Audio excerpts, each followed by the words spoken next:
जय हिंद साथियों। UGC net exam के लिए हिंदी सब्जेक्ट में पेपर जो सेकंड होता है, जिसमें कि 10 यूनिट पाठ्यक्रम में दी गई हैं। 10वीं यूनिट में आत्मकथा, जीवनी तथा अन्य गद्य विधाएं में 14 रचनाएं लगी हुई हैं। इन्हीं पर आधारित हम मार्च 2023 में यूनिट 10 में जितने भी प्रश्न आए थे वह हम यहाँ पर PYQ के रूप में हल करेंगे। प्रीवियस ईयर MCQ करने से नेक्स्ट एग्ज़ाम में भी काफ़ी हेल्पफुल रहेंगे आपके लिए। इसमें जो रचनाएं हैं, माटी की मूर्तें, ठकुरी बाबा, मुर्दहिया, प्रेमचंद घर में है, एक कहानी यह भी, आवारा मसीहा, क्या भूलूं क्या याद करूं, आप हुदरी, भोला राव का राम का जीव, जामुन का पेड़, संस्कृति के 4 अध्याय, एक लेखक की डायरी, मेरी तिब्बत यात्रा, अरे या यावर रहेगा याद। इन 10 रचनाओं पर आधारित PYQ हम देखेंगे जो कि यूजीसी नेट के एग्ज़ाम में आए हुए हैं। यूनिट वाइज और ईयर वाइज हम यहाँ पर MCQ देख रहे हैं। इससे पहले वाले वीडियो में हमने आपको इस यूनिट के यूनिट 10 के शॉर्ट नोट्स के रूप में यह यूनिट हमने करवाई थी। आप प्लेलिस्ट में वॉच कर सकते हैं। एक क्वेश्चन है कि हाँ आया हुआ था कि हम दोनों एक ही नाव के यात्री थे, यह कथन किसने किसके बारे में कहा है? तो इसमें ऑप्शन है, शरद चंद्र ने नीरदा के बारे में, तुलसी राम ने गोकुल भैया के बारे में, शिवरानी देवी ने प्रेमचंद के बारे में, या हरवंश राय ने श्यामा के बारे में। तो यह शिवरानी देवी ने प्रेमचंद के बारे में कहा है। ये हम दोनों एक ही नाव के यात्री थे, ये प्रेमचंद घर में है, जो कि 1944 में प्रकाशित रचना है, इसी के संबंध में है। शिवरानी देवी द्वारा रचित प्रेमचंद की जीवनी, प्रेमचंद घर में है क्या है, एक जीवनी रचना है जो किसके द्वारा रचित है, शिवरानी देवी के द्वारा, जिसमें उन्होंने घरेलू संस्मरणों को लिखा है। ये भूमिका में लिखा हुआ है, हम दोनों एक ही नाव के यात्री। तो इसमें लिखा गया कि पाठकों के सामने इस पुस्तक को, जो प्रेमचंद घर में है, पुस्तक की भूमिका पढ़ेंगे। तो उसमें पहले पेज में ये जो भूमिका लिखी हुई है, उसमें एक ही नाव के यात्री का जिक्र किया गया है। तो इसकी यदि हम भूमिका पढ़ेंगे तो पाठकों के सामने इस पुस्तक को रखते हुए मुझे वही सुख अनुभव हो रहा है जो एक आदमी को कर्तव्य पूरा करने से होता है। इस पुस्तक को लिखने का उद्देश्य उस महान आत्मा की कीर्ति फैलाना नहीं है, जैसा कि अधिकांश जीवनियों का होता है। इस पुस्तक में आपको घरेलू संस्मरण मिलेंगे, पर इन संस्मरणों का साहित्यिक मूल्य भी इस दृष्टि से है कि इससे उस महान साहित्यिक के व्यक्तित्व का परिचय मिलता है। मानवता की दृष्टि से वह व्यक्ति कितना महान, कितना विशाल था, यही बताना इस पुस्तक का उद्देश्य। और यह बताने का अधिकार जितना मुझे है उतना और किसी को नहीं, क्योंकि उन्हीं के शब्दों में हम दोनों एक ही नाव के यात्री थे और हमने साथ साथ ही जिंदगी के सब तूफानों को झेला था। दुख में और सुख में मैं हमेशा उनके साथ, उनके बगल में थी। आदमी की पहचान तकलीफ के भंवर में पड़कर ही होती है। चूंकि हम दोनों साथ साथ उन तकलीफों से लड़े हैं, साथ साथ रोए हैं और हंसे हैं, इसलिए मुझे उनकी विशालता का थोड़ा सा अंदाज लगाने का मौका मिला। नेक्स्ट क्वेश्चन है, यूनिट 10 से ही संबंधित है कि मैं अपनी परिधियां लांघ सकती थी, सीमाएं तोड़ सकती थी, दरअसल सीमा में रहना मुझे सदैव कचोटता है, इसलिए सीमा को तोड़ने मात्र का आभास ही मुझे अत्यधिक सुखकारी लगता है। तो यह उद्धरण से प्रश्न है। तो यह कथन किस पुस्तक में? तो यह कथन है आप उतरी में। आप उतरी रचना कई जगह 2015 भी है इसका प्रकाशन वर्ष। तो रमणिका गुप्ता की आत्मकथा, जो कि बहुत बेबाक तरीके से लिखी गई। इसमें लेखक ने अपने राजनीतिक जीवन के साथ साथ अपने अंतरंग संबंधों का भी वर्णन किया है। अपनी आत्मकथा में वो कहती है, मैं अब सब परिधियां मान सकती थी, सीमाएं तोड़ सकती थी, सीमाओं में रहना मुझे हमेशा कचोटता रहा है। सीमा तोड़ने का आभास ही मुझे अत्यधिक सुखकारी लगता है। मैं वर्जनाएं तोड़ सकती हूँ, मैं अपने देह की मैं खुद मालिक हूँ। मैं संचालक हूँ, संचालित नहीं। नेक्स्ट क्वेश्चन है कि चम्मा पात्र का निम्नलिखित में से किसके जीवन काल में महत्वपूर्ण स्थान रहा? तो यह रहा है हरिवंश राय बच्चन। यह जो पात्र है, क्या भूलूं क्या याद करूं, जो कि 1969 की रचना है, हरिवंश राय बच्चन द्वारा रचित आत्मकथा का पहला भाग है, जिसमें लेखक ने अपने पूर्वजों के परिवार के सदस्यों का वर्णन किया है। इस आत्मकथा में लेखक ने बताया है कि करकल उनका अभिन्न मित्र था, जिसकी पत्नी चम्मा से लेखक का अंतरंग संबंध रहता है। अध्यापिका शीला अग्रवाल ने किसके जीवन निर्माण में महत्वपूर्ण भूमिका निभाई? इसका राइट आंसर है मन्नू भंडारी। यह एक कहानी यह भी, जो कि 2007 की रचना है, मन्नू भंडारी द्वारा रचित आत्मकथा है, जिसमें उन्होंने अपने जीवन के सभी पहलुओं को उकेरा है। जब मनु भंडारी सन 1945 में 10वीं पास करके फर्स्ट ईयर में आई, तो हिंदी की प्राध्यापिका शीला अग्रवाल से परिचय हुआ। यह शीला अग्रवाल लेखिका की प्रेरणा स्रोत बनी। नेक्स्ट क्वेश्चन की आवारा मसीहा के संदर्भ में विचार कीजिए। इसमें 4-5 कथन दिए गए हैं, इनमें से हमको बताना है कि सही उत्तर का चयन करना है। तो यहाँ पर बी सी और डी। तो इसमें जो पहला कथन है कि द्विजेंद्र लाल राय शरद चंद्र के कटु आलोचक थे, ये गलत है। और शरद चंद्र ने दिया सलाई का कारखाना खोलने के लिए प्रथमनाथ भट्टाचार्य को रुपए दिए, यह भी गलत है। इसमें बी सी और डी। बी में है गांगुली परिवार के किशोर नवल हुल्लोड़ के प्रति लोलुप दृष्टि से देखते थे। बड़ी दीदी कहानी के प्रकाश के समय शरद चंद्र रंगून में थे। देवदास लिखते समय शरद चंद्र की आयु 17 वर्ष थी। इतने कथन यहाँ पर सही है। राइट आंसर है इसका बी सी डी। जो द्विजेंद्र लाल राय शरद चंद्र के कटु आलोचक नहीं बल्कि बड़े प्रशंसक थे, वह अपनी हर रचना में शरद चंद्र की राय को अंतिम मानते थे। और इसमें जो शरद चंद्र ने दिया सलाई का कारखाना खोलने के लिए प्रथमनाथ भट्टाचार्य को नहीं, अपने मामा सुरेंद्र को 2000 रुपए दिए थे।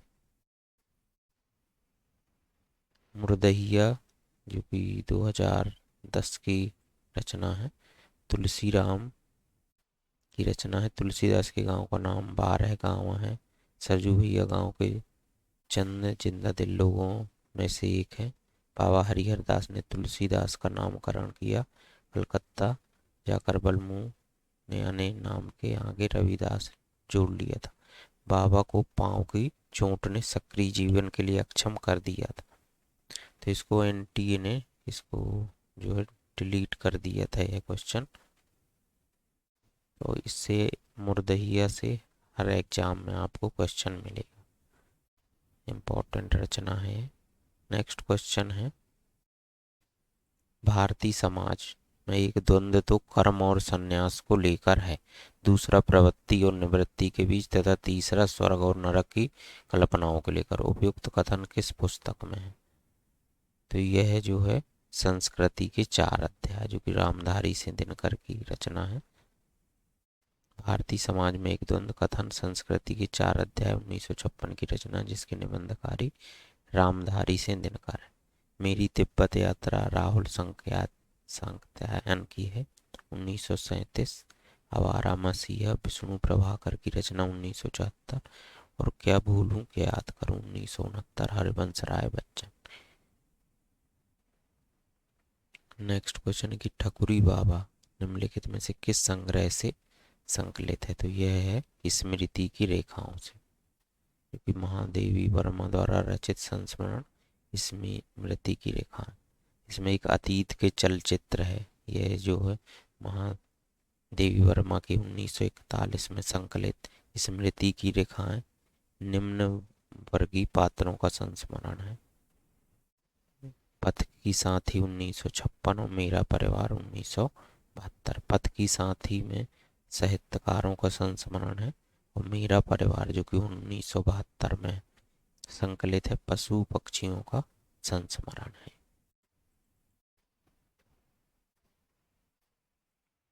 शरद चंद्र ने रविंद्रनाथ को किस कवि के बाद भारत का सर्वोत्तम कवि घोषित किया है? तो व्यास के बाद। जो शरद चंद्र का की रचना है 12 मसीहा 1974। विष्णु प्रभाकर द्वारा रचित शरद चंद्र की जीवनी है जो 3 भागों में विभक्त है। इनकी कई बार क्रम भी पूछ लेता है। दिशाहारा, दिशा की खोज और देशांत। इस पाठ में लेखक ने उन सभी परिस्थितियों का वर्णन किया है जो शरद चंद्र को रचनाकार बनाने की आधार भूमि और प्रेरणा स्रोत बने। इस रचना में शरद चंद्र ने रविंद्रनाथ टैगोर को व्यास कवि के बाद भारत का सर्वोच्च कवि घोषित किया। नेक्स्ट क्वेश्चन है, गौतम बुद्ध के लिए जो स्थान था आम्रपाली का, संभवतः वही मेरे लिए नटीनिया का। यह कथन किसका है? तो तुलसी राम का। यह गौतम बुद्ध के लिए जो स्थान था आम्रपाली का, संभवतः वही मेरे लिए नटीनिया का। यह कथन तुलसी राम द्वारा लिखित आत्मकथा मुर्दहिया से भाग 5 से लिया गया है। जो मुर्दहिया आत्मकथा है, ठीक, दलित आत्मकथा है। ये 7 खंडों में विभक्त है। तो इनका क्रम भी कई बार पूछ लेता है। तो भूत ही पारिवारिक पृष्ठभूमि है पहले, फिर स्कूली मुर्दहिया तथा स्कूली जीवन, अकाल में अंधविश्वास, भूतनिया नागिन, मुर्दहिया के कित्ते तथा लोक जीवन, चले बुद्ध की सह और आजमगढ़ में फांका कसी। ये 7 है, 7 टोटल खंड है। इनका क्रम पूछता है। अभी 2025 जून के एग्जाम में भी ये आया हुआ है इनका क्रम। नेक्स्ट क्वेश्चन है, क्या भूलूं क्या याद करूं, जो कि 1969 की रचना है, हरवंश राय बच्चन की रचना है। तो इसमें कथनों पर विचार करना कि हरवंश राय बच्चन की बहन का नाम रानी था। ठाकुर यादवेंद्र सिंह के कहानी संग्रह हार से हरवंश राय बच्चन ने अपने प्रथम काव्य संग्रह के नाम के लिए प्रेरणा ली। पंडित रामनरेश त्रिपाठी को दुलारे दोहाबली पर प्रथम देव पुरस्कार मिला था। बाबू केदारनाथ अग्रवाल ने बच्चन जी को 35 रुपये प्रति मास पर स्कूल में हिंदी अध्यापक के रूप में नियुक्त किया। यूनिवर्सिटी में बच्चन जी के सहकक्षियों में अवध बिहारी लाल, प्रकाश चंद्र गुप्त और ब्रजलाल गुप्त थे। इसमें जो है चौथा बी, डी और ई। बी, डी और ई। क्या भूलूं क्या याद करूं 1969। 4 खंडों में यह विभाजित है 1969। क्या भूलूं क्या याद करूं, नीड़ का निर्माण फिर 1970, बसेरे से दूर 1978 और 10 द्वार से सोपान तक 1985। इसमें पहला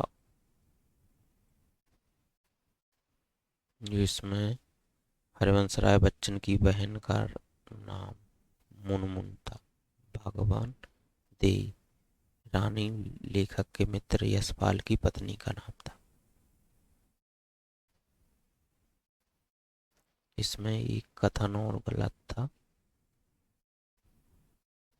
ठीक, बाकी ये सी कथन गलत था। तो सी वाले में राम पंडित राम नरेश त्रिपाठी को नहीं, दुलारे लाल भार्गव को प्रथम देव पुरस्कार मिला। दुलारे दोहाबली के लिए थे। बाकी ये वाला सही है, यह भी सही है और लास्ट वाला भी सही था। स्मृति की रेखा के संदर्भ में निम्नलिखित कथनों पर विचार करें कीजिए। तो इसका राइट आंसर है ए, सी और ई। ए, सी और ई। तो इस पुस्तक के सभी पात्र महादेवी जी के जीवन से संबंधित रहे। इस पुस्तक के सभी बात समाज के निम्न वर्गों से संबंधित है। इस पुस्तक में यथार्थ से ज्यादा मानवीयता पर जोर दिया गया।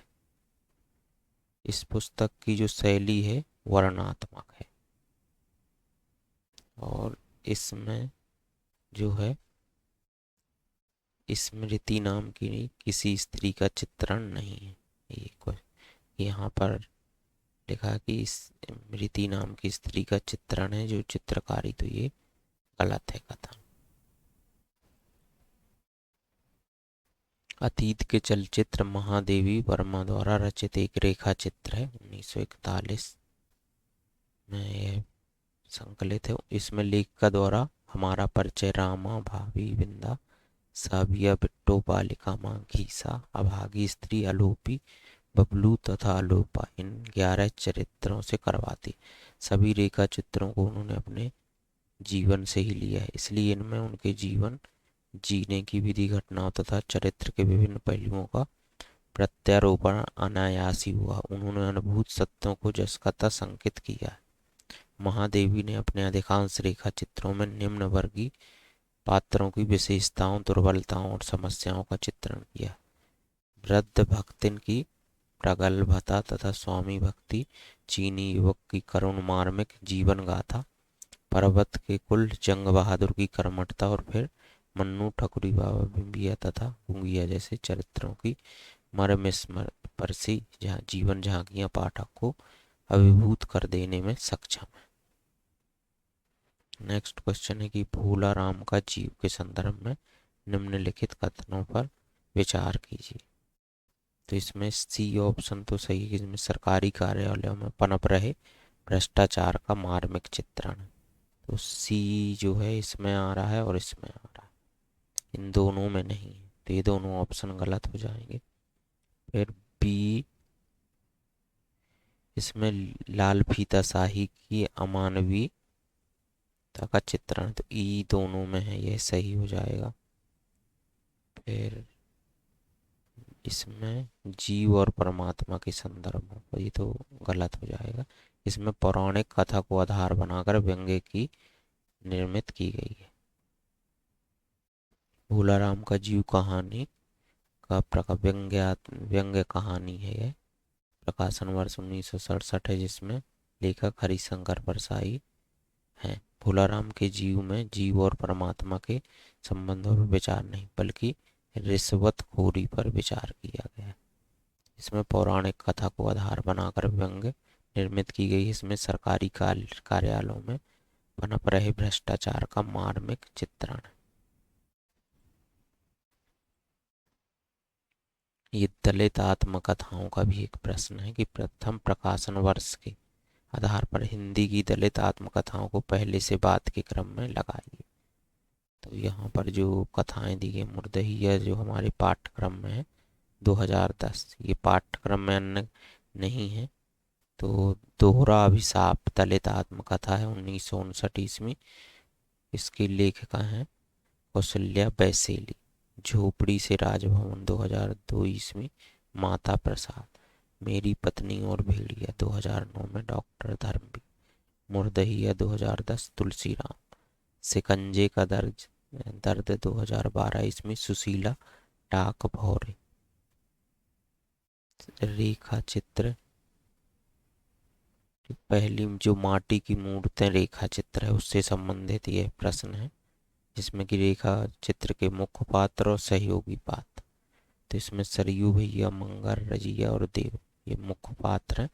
टोटल ये माटी की मूर्तें 12 मुख्य पात्रों पर आधारित है। तो जो सरजू भैया के सहायक पात्र हैं गंगोमाई, मंगर की है पत्नी का नाम है भाकोलिया, रजिया पति का नाम है हसन, देव ठीक है इनका बलदेव भी नाम है, तो कौन कौन इनकी सहयोगी पात्र।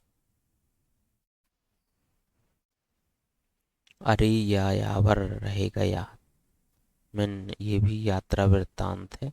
निम्नलिखित अध्यायों को पहले से बाद के क्रम में लगाई। तो देखिए परशुराम से तुरखम, ये डी पहला है, तो ये दोनों ऑप्शन खत्म हो जाएंगे। अब बचेगा डी, सी या डी बी। तो पर दूसरा है फिर किरणों की खोज में, ठीक, तो डी सी ये वाला हो जाएगा दूसरा ऑप्शन। तो इसका क्रम है 8 खंडों में। ठीक है, गे द्वारा रचित यात्रा व्रत है, यात्रा वृत्तांत है, यूनिट 10 में लगा हुआ है। ठीक है, एक मेरी तिब्बत यात्रा भी है राहुल सक्रात्यायन का, और अरे या यावर रहेगा याद 1953 की रचना है, जो कि अज्ञे द्वारा रचित है। 8 यात्रा वृत्तांत है। तो इनका क्रम है परशुराम से तुर्कम, किरणों की खोज में, मोस्ट इम्पोर्टेंट है, कई बार रिपीट हुआ है क्वेश्चन, देवताओं के अंचल में 2025 जून के एग्जाम में भी ये क्रम इनका पूछा गया है। मौत की घाटी में एलोरा, एलोरा जो है 5वें नंबर में। माजुली नदी द्वीप, बहता पानी निर्मल, सागर सोवियत, सागर सेवित, मेघ मेखलित। इस तरह से हमने 2023 ये मार्च 2023 में जो कंडक्ट हुआ था यूजीसी नेट एग्जाम, उसमें यूनिट 10 के जो क्वेश्चन थे वह हमने देखे हैं यहाँ पर। आगामी वीडियो में आपको एमपी सेट के लिए और यूजीसी नेट के लिए थ्योरी क्लास और साथ में पीवाईक्यू जो ईयर वाइज हैं और यूनिट वाइज, ये हम यहाँ पर हल करेंगे। Thank you. पीडीएफ के लिए, इस वीडियो की पीडीएफ के लिए आप इस नंबर पर व्हाट्सअप मैसेज कर सकते हैं, और लाइव क्लास से भी जुड़ने के लिए आप इस नंबर पर मैसेज कर दें। Thank you.